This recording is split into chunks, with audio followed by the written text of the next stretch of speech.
Hello, everyone. Today, we're going to talk about how we can manipulate our movements, our exercises, in order to specifically change and/or adapt to the goals that we have. We have Tiffany with us today, and she's going to be the model for our exercises. So we want to show you a few variations on if you do it this way, this is what you're going to get. And if you do it this way, this is what you're going to get. So we don't need to talk about it too much today because it is all about live action. So we're going to go on back and we're going to get started. All right. So the first exercise we're going to demonstrate is a lunge. Very popular exercise that we're going to demonstrate two different ways to do it. So depending on your length of stride, you can either make it a quad dominant exercise or a hamstring dominant exercise, and you're still getting both muscle groups working.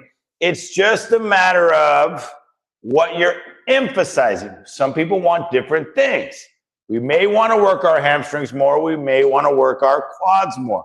They're always working, but we do have our own goals in mind. So first, Tiffany's going to take a short stride lunge. So remember, the lunge is the stepping part of it. And if you don't step, it's a split squat. That's important to remember. So she's going to do a shorter stride right there. And then if she goes, she's going to be quad dominant because she simply can't get as low for her lunge, meaning the quad is going to be doing the dominant aspect of the movement, the down and the up portion, because the hamstring doesn't get that lengthening as we go down, making this a short stride squat lunge quad dominant exercise. Now she's going to take a long stride, meaning she's going to be able to get even lower, placing more emphasis on the bottom of her leg, the hamstring group, meaning now it is a hamstring dominant exercise. Now, you have your reasons. Sometimes we do quad dominant because our hamstrings are stronger or can be stronger, and we need to change that by focusing on the quads.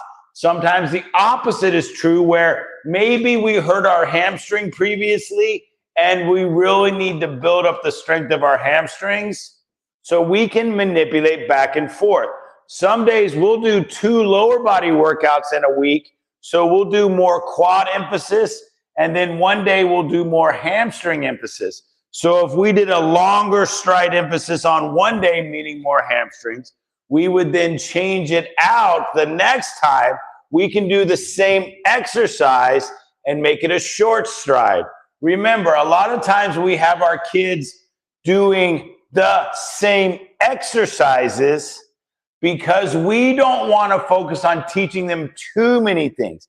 If we can learn the movements of one exercise and then change it slightly, we get the same exercise patterns with slightly different movement patterns, making it a different result.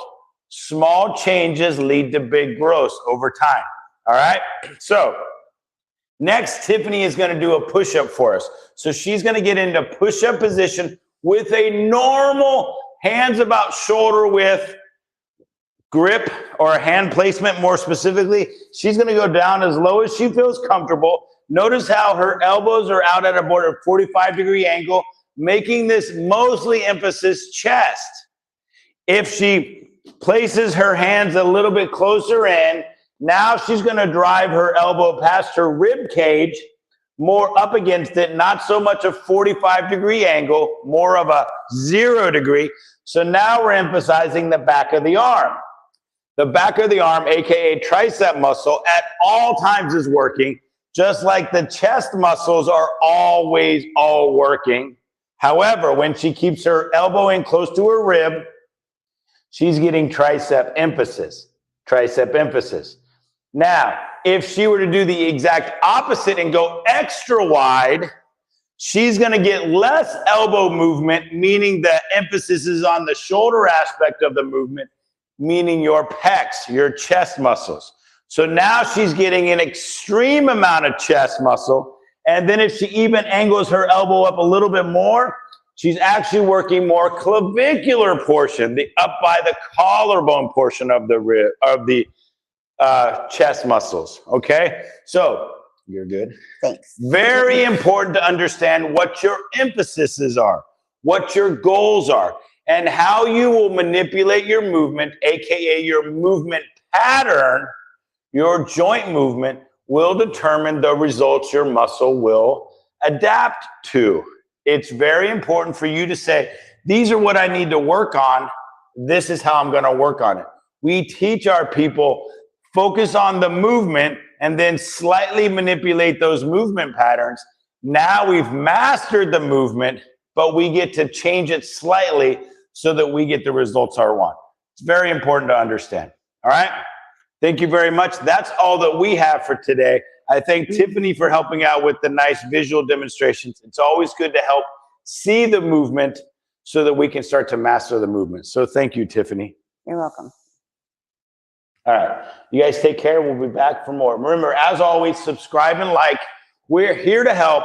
We want the best for all y'all. So if you do have questions, please let us know. Comment and or share with your audience so that they can see this as well, so that we can help more people. Together, we can all help others. All right? Thank you very much.